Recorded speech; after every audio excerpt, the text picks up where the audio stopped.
Bem-vinda, bem-vindo! Este é o programa Saindo da Caixa com o Akasha, que vai ao ar todas as segundas-feiras, às 7 horas da manhã. Aqui nós falamos sobre leituras akáshicas, planetárias, nacionais, enfim, tudo aquilo que rege grandes grupos da humanidade.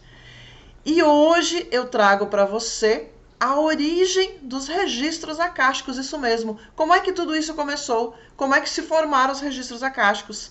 E muito mais, se você quer saber sobre isto, fica aqui comigo. Meu nome é Karen Liege, eu sou terapeuta holística há mais de 30 anos e especialista em leitura de registros akáshicos. E eu vou contar tudinho para você já já.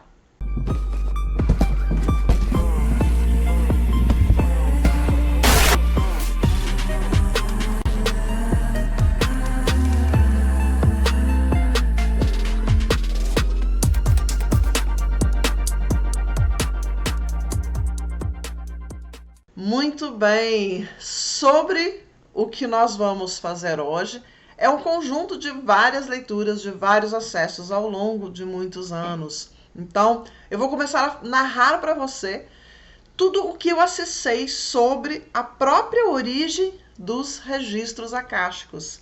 Não sobre uma informação fechada, não. O que são os registros, de onde eles vieram, como é que tudo isso começou e por que hoje nós estamos então já nesse nível de acesso dos registros akáshicos. E é bem interessante porque durante um bom tempo essas informações elas vieram dentro de informações, de leituras para outras pessoas. Mas algumas vezes essas informações elas vieram direto, de cima para baixo, vamos dizer assim. Ou seja, eu acessava partes da informação, anotava, guardava essa informação e um tempo depois eu acessava uma outra parte, como se fosse um grande quebra-cabeça.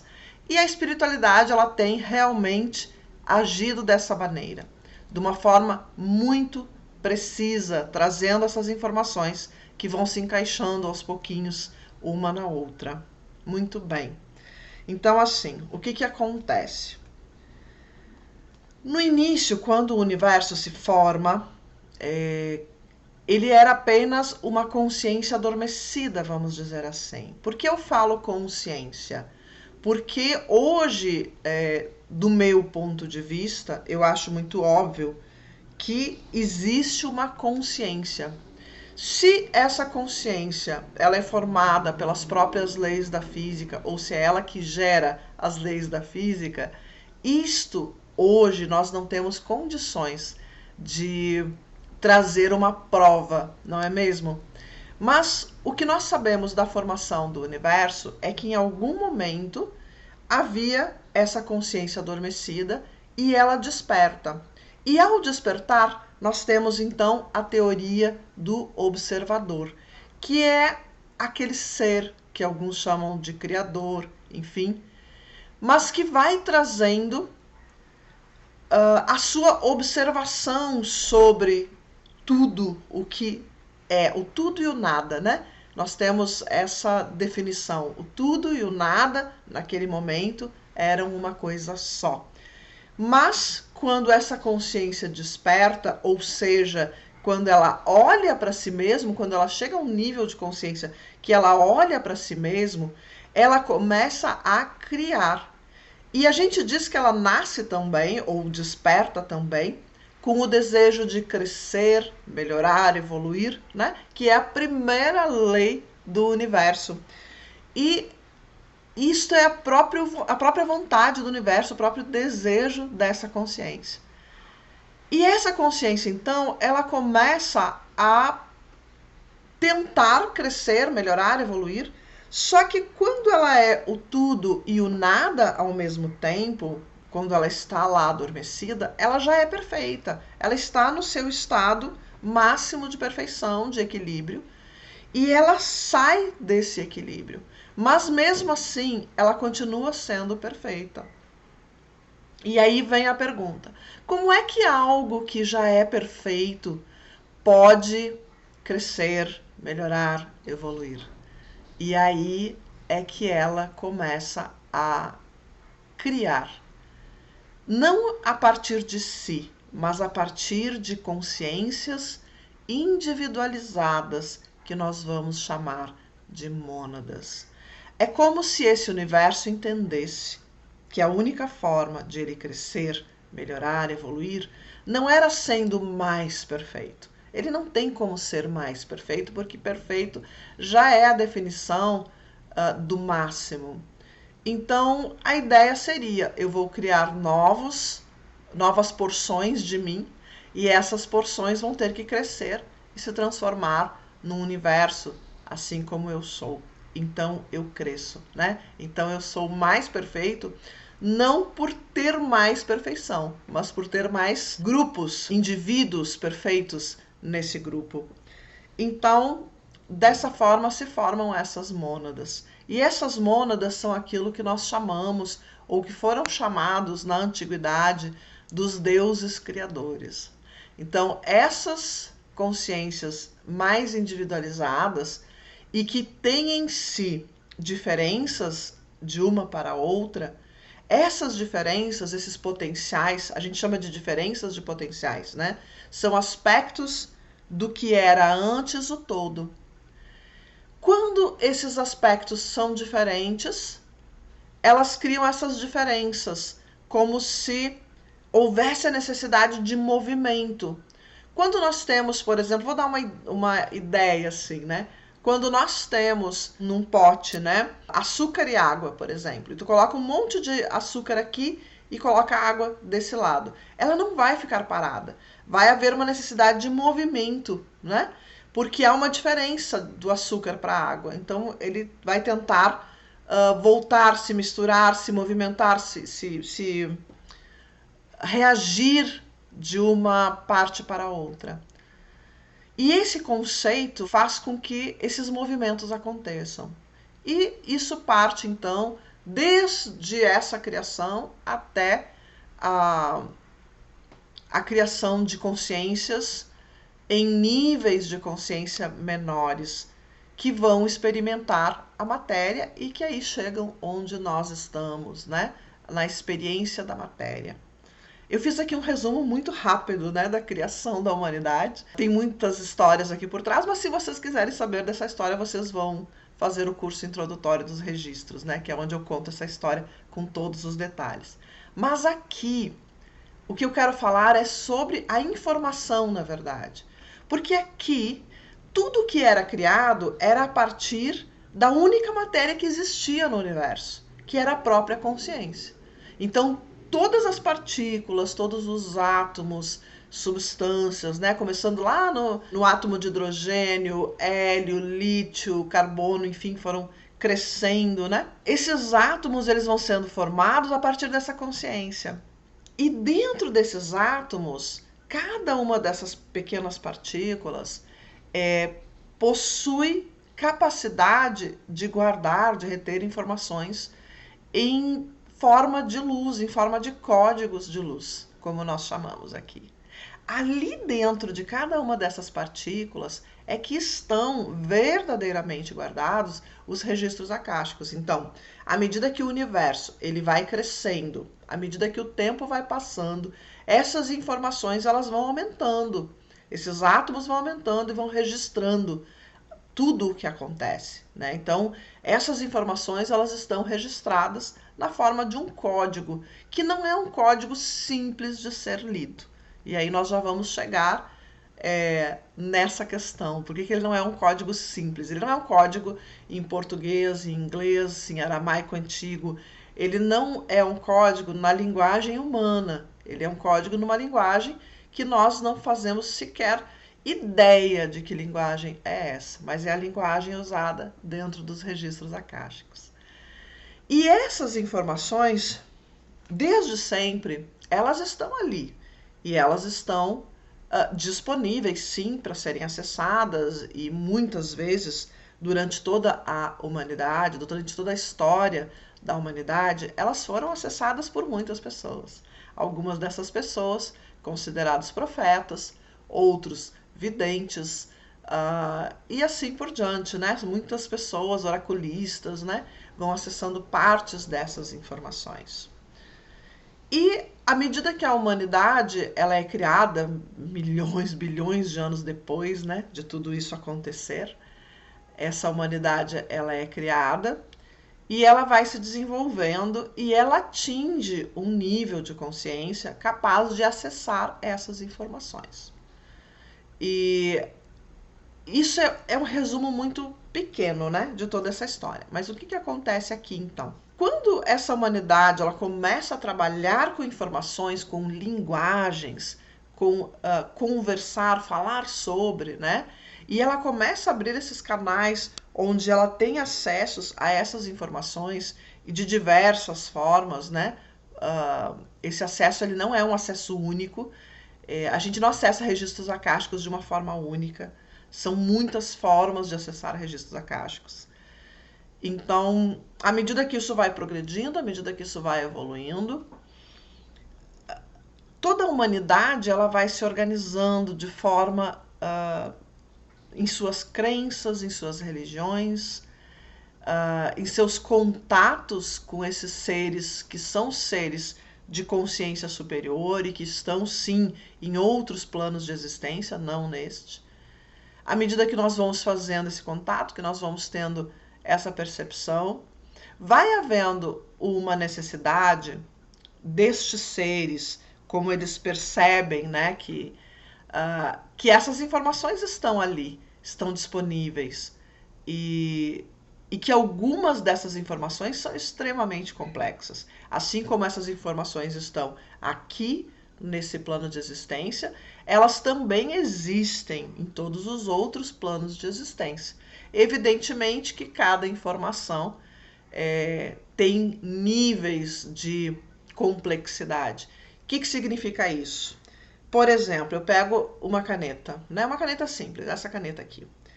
Se eu colocar ela entre as minhas mãos e me concentrar, eu posso acessar nessa caneta emoções, sentimentos, percepções de todo mundo que teve essa caneta, que pegou essa caneta na mão. Então, eu posso acessar isso, eu posso acessar os códigos, as informações. E nós chamamos esse acesso de psicometria. Né? É um acesso muito simples que muitas pessoas fazem. As pessoas às vezes entram em casas, em lugares, sentem, né, as energias. Às vezes não é a energia, às vezes é a história da casa que está ali e essas informações estão ali. Esse é um tipo de acesso. É o tipo de acesso que nós temos aqui muito nesse plano em que nós existimos, o plano da matéria. Mas essa é uma forma só de acessar. Se eu, por exemplo, acessar essas informações, ao invés de, a partir deste plano, a minha consciência estiver num plano mais elevado, a percepção que eu vou ter do que está contido de informação nessa caneta vai ser totalmente diferente. Eu vou ter aqui muitas informações de uma forma muito mais profunda, muito mais complexa, né? Talvez eu ache esses átomos aqui onde eles estiveram antes de vir e quais as consequências de eles estarem vindo, né, de outras matérias. Talvez eu tenha acesso mais profundo da espiritualidade das pessoas que utilizaram esse objeto. E o que nós percebemos é que acabou ficando muito complexo. Acabou ficando muito complexo. Então, criou-se um grupo de seres que hoje nós chamamos de senhores dos registros, né? Fazem parte de um grupo chamado Comando Temporal. E esses senhores dos registros são os seres que organizaram isso. Por quê? Porque meio que estava virando uma bagunça, né? Quando todo mundo acessa, mas ninguém entende o que está acessando, isso começa a virar uma bagunça. E sem contar que algumas pessoas usavam essas informações para manipular pessoas, né? Para manipular pessoas, poder e tudo mais, e a gente já sabe dessa história, né? Tem a ver com toda a história de poder e tudo que aconteceu na humanidade até hoje. E aí eles criaram um sistema de informações, um sistema chamado Grande Biblioteca dos Registros Akáshicos. Então esse grupo, que é um grupo muito grande, eles criaram esse lugar, que não é um lugar, é um sistema, como se fosse um grande computador. E ali eles criaram aquilo que nós conhecemos por interface, como se fosse mesmo um computador. Não é que as informações estejam lá dentro, entenda, elas continuam dentro dos átomos, dentro da matéria, em todos os níveis de consciência. Mas agora elas são mais organizadas para a gente acessar. Então, dentro da biblioteca, nós temos níveis de acesso aos registros akáshicos, certo? As informações elas estão lá, ok? Só que para cada informação existe um nível de acesso. Então vamos dizer que eu tenho lá dentro da biblioteca um livro e esse livro ele tem um código para traduzir o livro. Então quem tem um acesso muito básico, o código vai traduzir apenas aquelas partes que aquela pessoa pode acessar. Quem tem um código já mais elaborado já vai conseguir acessar um pouco mais. Quem tem um código de acesso muito grande vai acessar muita informação dentro daquela informação que está buscando lá dentro. E isso é muito inteligente porque isso faz com que a pessoa ela alcance isso pela sua própria existência, né? Por tudo que fez, o que deixou de fazer, e vamos lá, não é uma vida só, né? Em toda a sua existência, tudo que fez aqui e em que nível de consciência ela já está se colocando nesse momento. Então isso é muito inteligente, porque a própria pessoa ela vai poder trabalhar esses níveis de acesso. Ela vai poder escolher se ela quer ficar com um nível de acesso muito raso ou se ela quer ter um acesso mais profundo. E para ter o acesso mais profundo, ela tem que se transformar e ela tem que expandir a sua consciência. Então, esses códigos é muito interessante porque quando a gente entra numa biblioteca dos registros, nem sempre a gente percebe que está numa biblioteca. A gente entra, geralmente, na biblioteca pessoal, ou seja, eu quero fazer uma leitura de uma pessoa, então eu entro na biblioteca daquela pessoa. Eu não vou acessar a grande biblioteca para fazer uma leitura pessoal. Não faz sentido. Então, quando a gente acessa a biblioteca pessoal, geralmente a gente vai direto para dentro da cena que nós estamos vendo.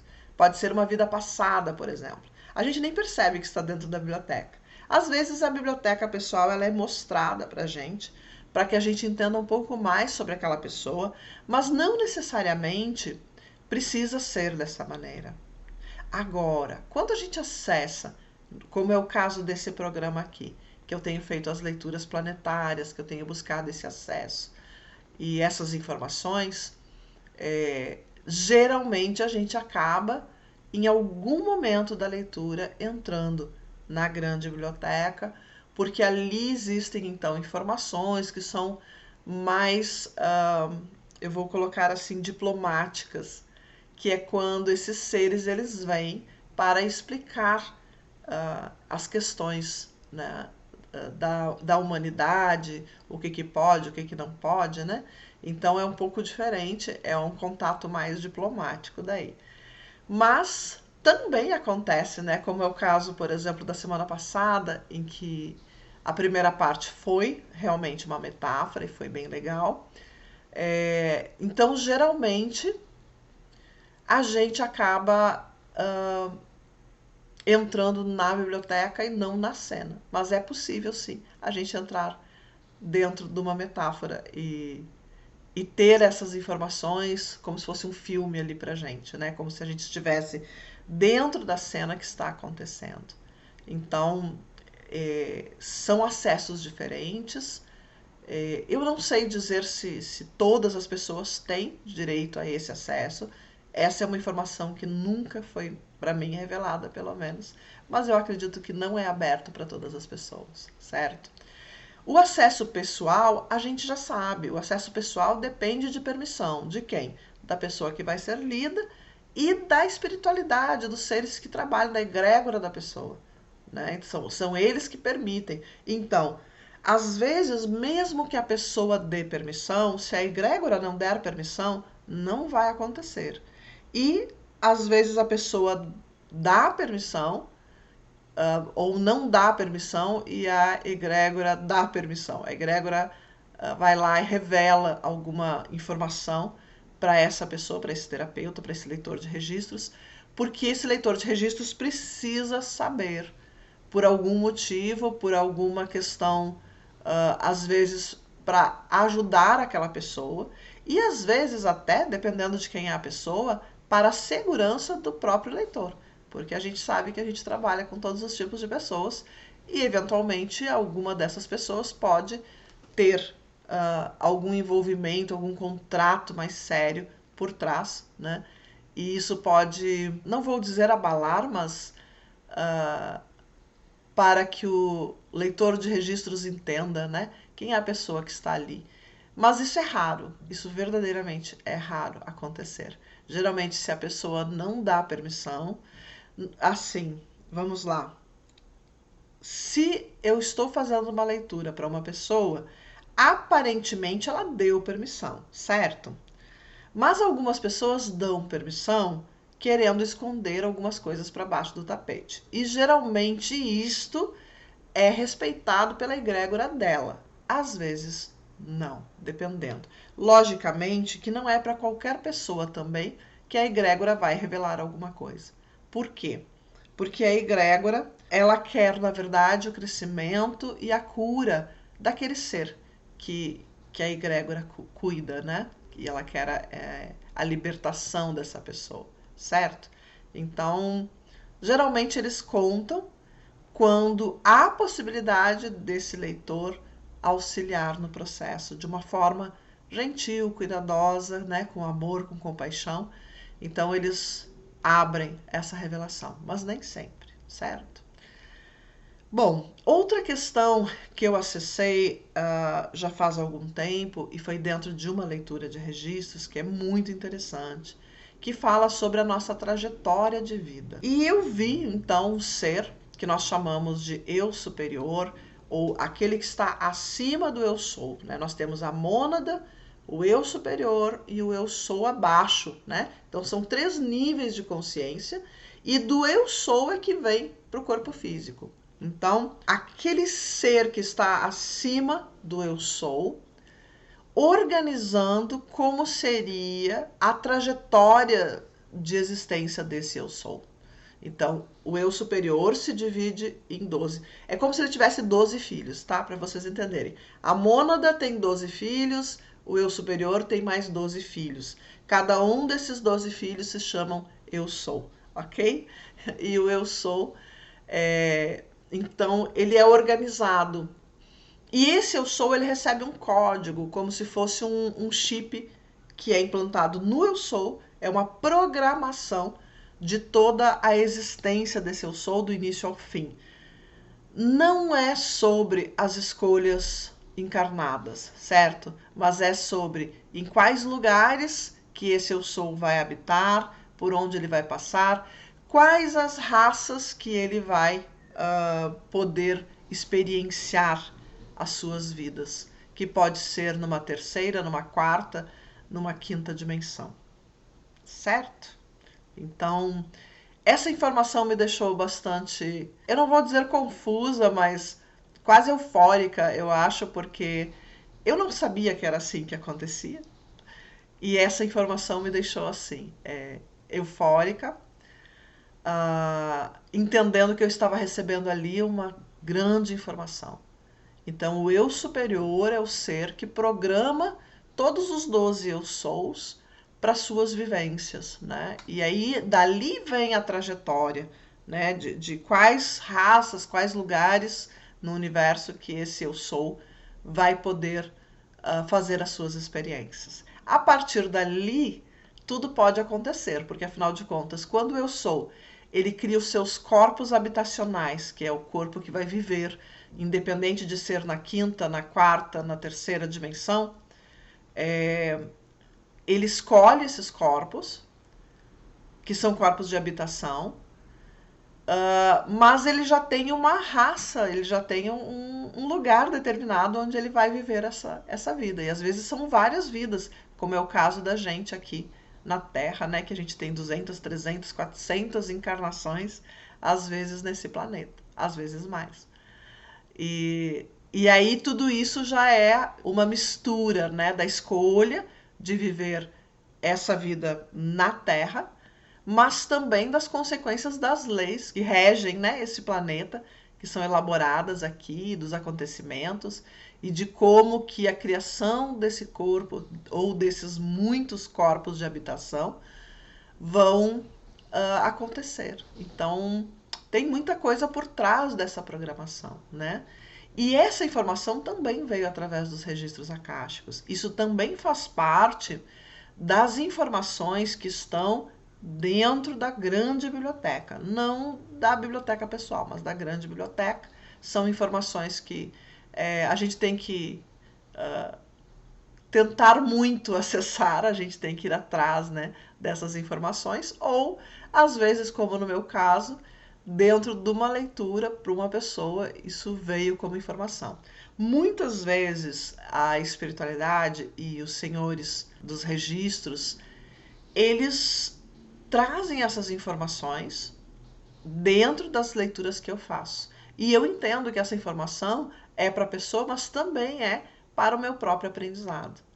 E dentro de muitos acessos, uma das questões que foram acessadas é que eu, dentro das minhas vidas passadas, da minha origem cósmica, né, ou aquilo que a gente chama da nossa rota encarnacional, eu já fiz parte do comando temporal, que é justamente esse grupo que organiza os registros akáshicos. Então, para mim faz muito sentido que tudo isso seja tão conhecido, que isso tudo seja tão tranquilo, vamos dizer assim, dentro do meu percurso, né?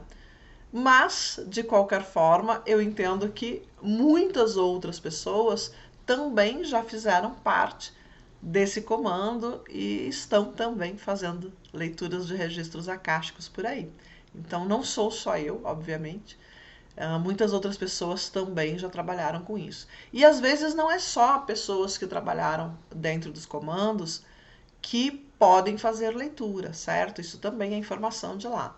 Muitas pessoas estão agora recebendo esse direito. Por quê? É uma informação que eu recebi direto de Saint Germain, onde ele fala que nós estamos entrando na era da informação, ou seja, na era em que as pessoas terão direito de acessar informações, certo? Nós ainda não entramos, ainda falta um pouco tempo. O que precisa acontecer para que essa era seja definitivamente instituída? É preciso acontecer do ser humano assumir a responsabilidade pela sua consciência, de tal forma que seja permitido a esse ser acessar informações sem querer manipular, sem querer dominar, sem usar essas informações para fazer o mal ou pior, para julgar as pessoas. Só o fato de julgar, a gente já começa a estragar, digamos assim, esse direito que a gente está recebendo. Então, quando Saint Germain fala isso, ele diz: em algum momento vocês não irão precisar mais de livros, nem mesmo livros de medicina, nem mesmo os livros de ciência, porque toda essa informação estará disponível. E aí não vai mais ser através das muitas pesquisas, muitas experiências que a gente fez. Vai ser da informação direta. Nós vamos saber como aquilo funciona. Nós vamos ter esse conhecimento já como se fosse uma biblioteca infinita dentro de nós. Então, começou a chuva. Começou a chuva aqui. Não sei se vocês escutam, mas enfim, tá dando barulho. E essa permissão, ela não é exatamente uma permissão, mas sim é uma evolução da nossa consciência, que ela vai aos poucos progredindo. vai chegar um momento em que muitas pessoas dentro da humanidade vão estar com a consciência nesse nível. Para isso, é necessário que um grupo de, vamos colocar assim, de desbravadores dessa ciência se disponha a fazer isso, se disponha a rasgar os véus, se disponha a acessar essas informações. Acessar aonde? Aqui na terceira? Não. Isto é muito importante. Para que isso aconteça, para que a gente possa receber essa abertura, acessarmos toda e qualquer informação, é necessário que a gente se transforme muito, é necessário que a gente faça essa transição, né, de consciência, de nível de consciência, de caráter, né, que a gente consiga deixar todas as dores que a gente carrega e por que a gente carrega, a gente se defende, a gente ataca, né? A gente julga por causa disso. Então, quando a gente conseguir romper com essa prisão, que é a nossa formação de caráter, a nossa formação do ego e tudo o que advém disto, nós teremos direito a esse acesso. Então, nós temos ainda que crescer muito, nos desenvolver muito, melhorar muito. Mas vamos trilhando esse caminho, sim. Vamos acessando registros aos pouquinhos, então. E esse pouquinho, para nós, que não tínhamos quase nada de informação, já parece um monte. Então, vamos aproveitar essa abertura que nós estamos tendo, essa permissão que foi dada há bem pouco tempo, de através dos registros, nós liberarmos registros passados, nós podermos auxiliar as pessoas a se curar. E isso foi dado há bem pouco tempo, então nós temos que aproveitar este momento e aproveitar isso que nos foi dado e fazer o nosso trabalho, afinal de contas, não é mesmo? Então, se você é uma das pessoas que, como eu, acredita num futuro muito melhor, mas que esse futuro muito melhor, ele é criado por nós, ele é feito por nós, com a nossa responsabilidade, com a nossa participação, com a nossa autotransformação, então com certeza você é uma pessoa que em breve vai estar também acessando registros akáshicos, seja de forma voluntária ou não. Mas lembre-se, acessar registros akáshicos não é fazer leitura de registros.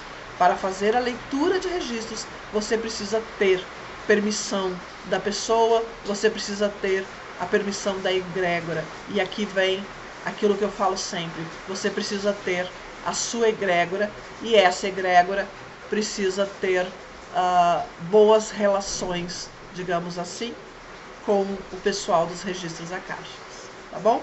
Então essa era a leitura que eu queria trazer hoje para você, as informações, um pouquinho dessa história, porque com certeza ela é muito mais longa, tem muito mais informações aqui, tá bom? Então, se você gostou, curte, compartilha, por favor, esse vídeo, se inscreve no canal e a gente se vê na próxima semana, no mesmo horário. Um grande beijo no teu coração e até lá!